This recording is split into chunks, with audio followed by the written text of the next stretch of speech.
Hey, for everyone just tuning in here, I'm starting to call this like the Spanky Memoirs. But anyways, my name's Tim Gelati, for any of those that don't know. Briefly, I have a late-stage Lyme disease.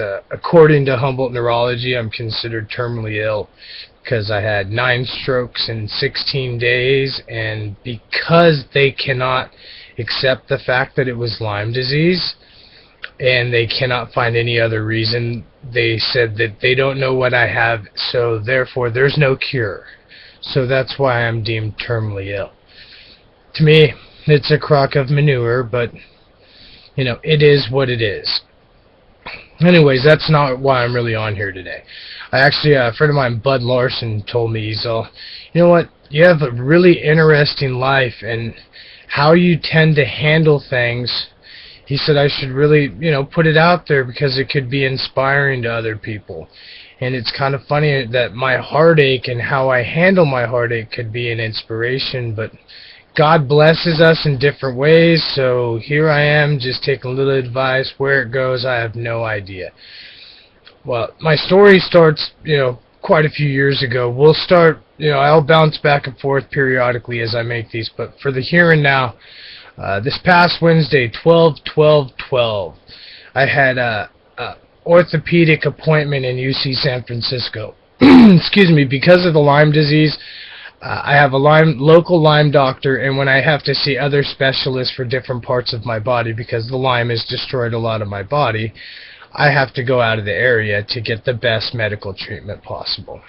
So I go to San Francisco. Anyways, I get up at 4 o'clock in the morning. I wake up everybody in the house, which is my girlfriend Veronica Wade at the time, her 18-year-old son John Hopkins, and our 6-year-old boy Tate Ethan Carpenter. I get him up. We're all getting ready except Veronica, and I'm asking her, well, are you going? And out of the blue, she tells me she is not going until she sells a pound of weed for her mother. There's another story attached to that, but this was her reasoning for not going with the rest of the family, to be there for me.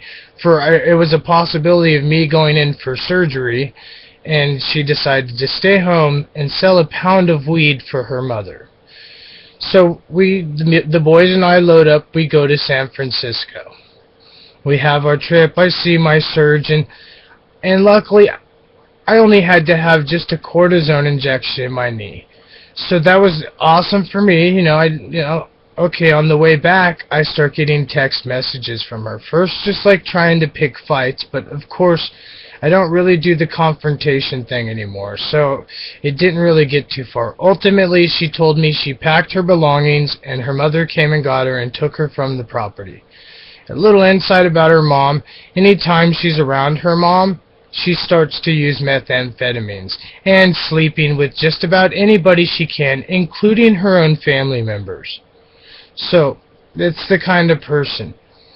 I'll let on later how I ended up and why I stayed with the person for that long. But anyway, so she abandoned all of us on 12/12/12.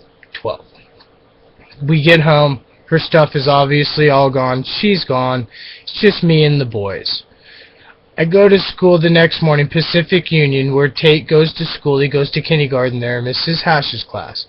Take him to school. I explained to the principal, Mr. Souza, I explained to Mrs. Hash about the mother walking out, and, that he may behave improperly, just because of the anxiety and the stress. I didn't know. I wanted to give a heads up.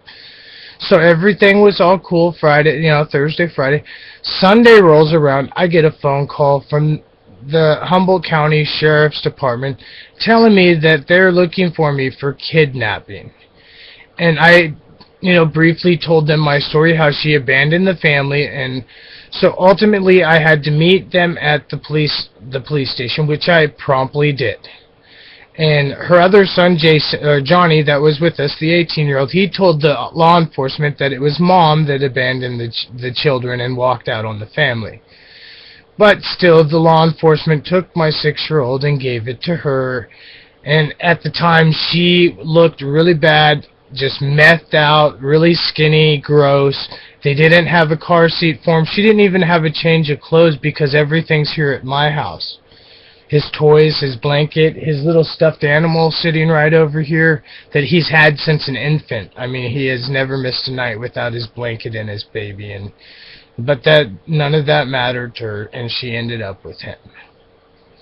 So, I'm going to cut it right there for a minute and post that. I got to go burn a bowl real quick, but I will be right back just to keep going so that everybody can kind of catch up to where I am now.